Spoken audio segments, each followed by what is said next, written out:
Good evening, everyone. Welcome to the channel. Before I begin, here are my disclaimers. Today I am going to give you an update about Matthews International Corporation quarterly report. Matthews International Corporation offers a diverse range of businesses and services across three main segments: memorialization, industrial technologies, and brand solutions. The memorialization segment provides various products and services for the funeral industry, including bronze and granite memorials, monuments, and statues. These products are designed to honor and remember loved ones who have passed away. In contrast, the industrial technologies segment focuses on providing high-tech solutions for industries such as energy storage, product identification, and warehouse automation. This includes custom energy storage solutions, order fulfillment systems, engineered calendaring equipment, and laser printing systems. The brand solutions segment caters to the consumer goods and retail industries, offering brand management services, pre-media services, digital asset management, and marketing and design services. These services help companies manage their brands effectively and create engaging marketing campaigns. Overall, Matthews International Corporation's diverse range of businesses and services enables it to cater to various industries and provide innovative solutions for its clients.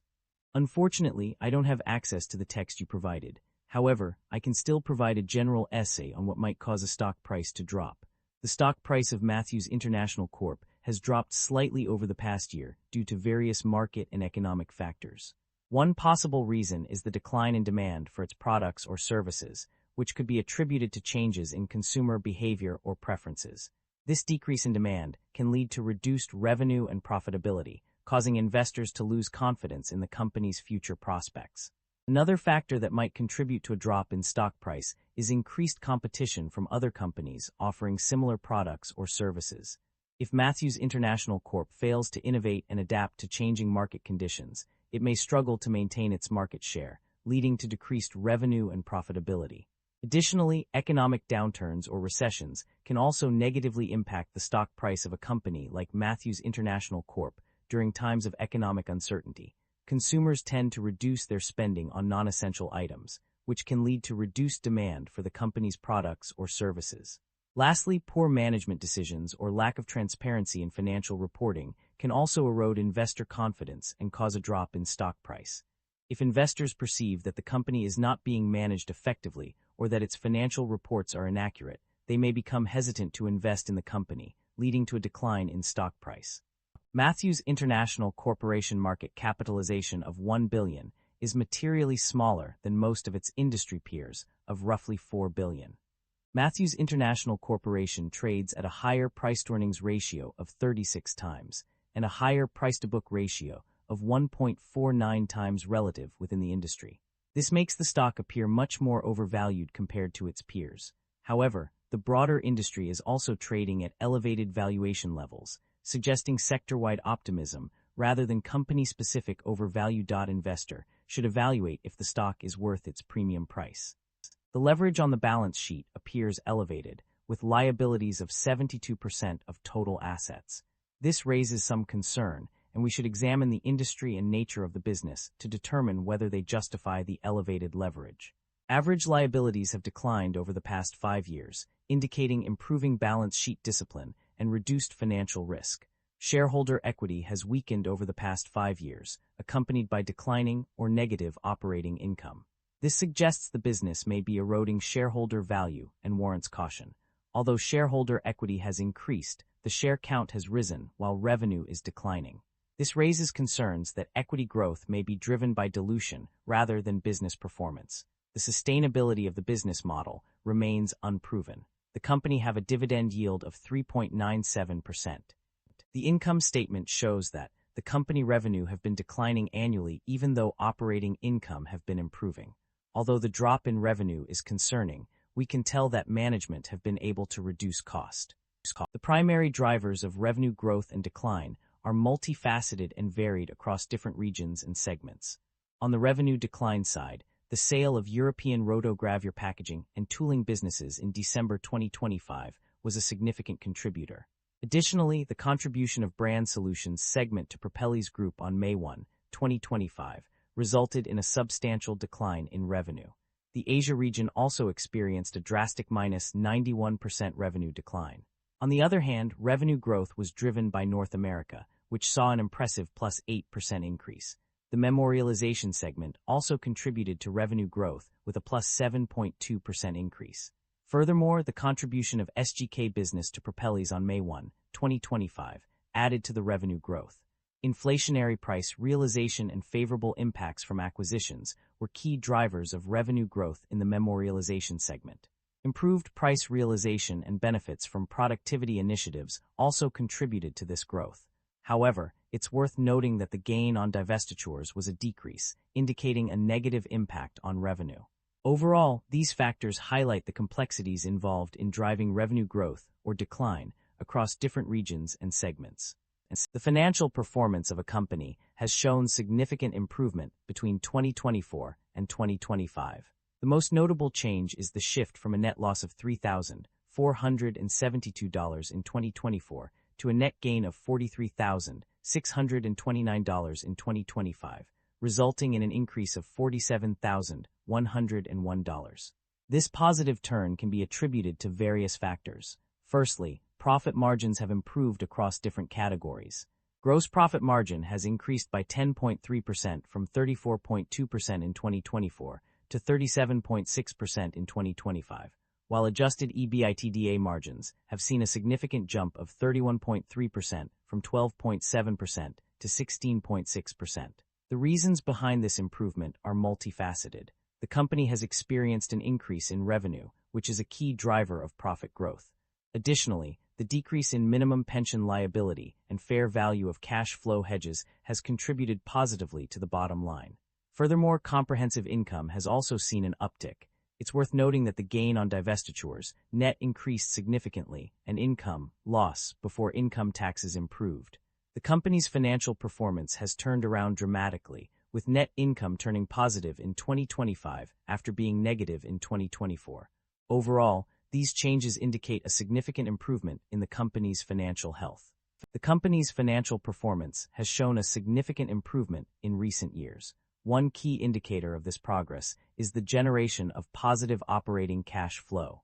According to the latest available data, fiscal 2026 saw a notable increase in operating cash flow, with a total of $9 million reported as positive. This achievement is a testament to the company's ability to manage its finances effectively and generate sufficient revenue to cover operational expenses.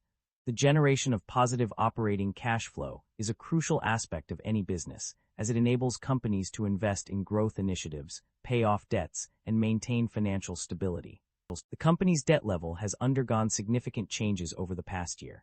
Initially, long-term debt decreased from $703,602 to $529,756, indicating a reduction of $173,846. Furthermore, total debt also saw a decrease by $181,785, from $710,832 to $537,027.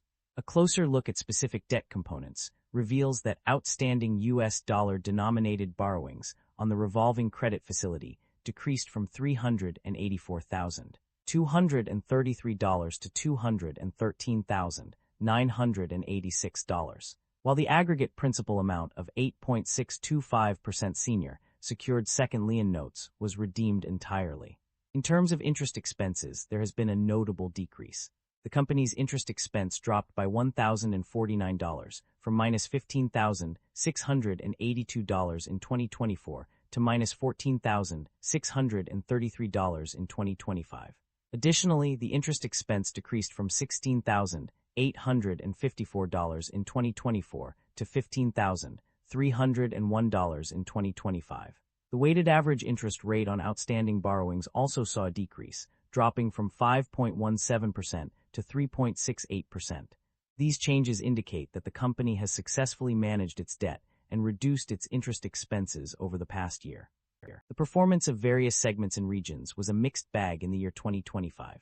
On the positive side, North America stood out as a strong performer, with revenue increasing from $274,643 in 2024 to $223,946 in 2025. This growth indicates a stable and thriving market, On the other hand, some regions struggled significantly. South America was particularly hard hit, ceasing operations altogether by 2025. This decline is a cause for concern, as it suggests a lack of competitiveness or adaptability in the region. Asia also experienced a downturn, with revenue plummeting from $17,457 in 2024 to just $6,022 in 2025. Management is optimistic about the company's outlook, citing several key strategies that will drive growth and improvement. The One Big Beautiful Bill Act is expected to have a positive impact on cash tax payments in fiscal 2026. To optimize performance, management is focusing on strategic divestitures, which will allow for more efficient allocation of resources. In addition to divestitures, the company plans to achieve growth through acquisitions. Management is also allocating resources to support transitional services agreements with former subsidiaries, demonstrating a commitment to maintaining relationships and ensuring a smooth transition. The company's primary measure of segment profitability is adjusted EBITDA, which management uses to evaluate performance against budgets, forecasts, and historical results. Looking ahead, the company expects continued growth through organic efforts and acquisitions. Organic sales growth will be influenced by economic conditions, new product development, and the electric vehicle trend. Management is also reviewing strategic alternatives for its entire portfolio of businesses to drive long-term value creation. Overall, management's strategy focuses on optimizing performance, driving growth, and creating long-term value for shareholders. Acquisitions and divestitures are significant business transactions that can impact a company's operations and financials. In the context of this summary, there were several acquisitions made by the company. The Dodge Company was acquired in fiscal 2025, marking one notable acquisition. Additionally, the European Cylinders Packaging business was acquired but later divested on December 1, 2025. Another significant acquisition was the contribution of SGK business to Propellis in the third quarter of fiscal 2025. On the other hand, there were several divestitures made by the company. The majority of its Brand Solutions segment was contributed to Propellis Group in exchange for a 40% ownership interest on May 1, 2025. This marked one of the significant divestitures made by the company. In December 2025, the company sold its European rotogravure packaging and tooling businesses, as well as its warehouse automation business. These acquisitions and divestitures demonstrate the company's strategic efforts to expand its operations and streamline its business. By acquiring new companies and selling off non-core assets, the company is able to focus on its core strengths and improve its overall performance. The company has a history of rewarding its shareholders through various means. One way it has done this is by paying out dividends. In fact, the company has confirmed that it has paid dividends to its shareholders, with a notable instance being $9.5 million in Cone 2026, as mentioned on page 39. In addition to paying dividends, the company has also been actively involved in share buybacks. This strategy allows the company to reduce the number of outstanding shares and potentially boost earnings per share for existing investors. The company's commitment to share buybacks is evident through multiple pages confirming these transactions, including a notable instance on page 7, where it is mentioned that $5,163 was spent on share buybacks in 2025. Furthermore, the company purchased 206,123 shares in fiscal year 2026, as stated on page 48. There are currently no significant concerns regarding inventory buildup. The main issue that warrants attention is the potential for supply chain disruptions. These disruptions can be attributed to several factors, including labor shortages, fluctuations in product demand, and global conflicts. The impact of these disruptions on businesses and economies could be substantial. Labor shortages, for instance, can lead to production delays and decreased efficiency, while changes in product demand can result in inventory overstocking or understocking. Global conflicts can further exacerbate supply chain issues by disrupting transportation routes and trade agreements. To mitigate the risks associated with supply chain disruptions, businesses must remain vigilant and proactive in monitoring their supply chains. This includes staying informed about potential labor shortages, adjusting production levels accordingly, and diversifying suppliers to minimize reliance on any one entity. By taking these steps, companies can reduce their vulnerability to supply chain disruptions and ensure a more stable and efficient flow of goods. That concludes the financial summary for Matthews International Corporation. Feel free to comment below, and I will be happy to answer them when possible.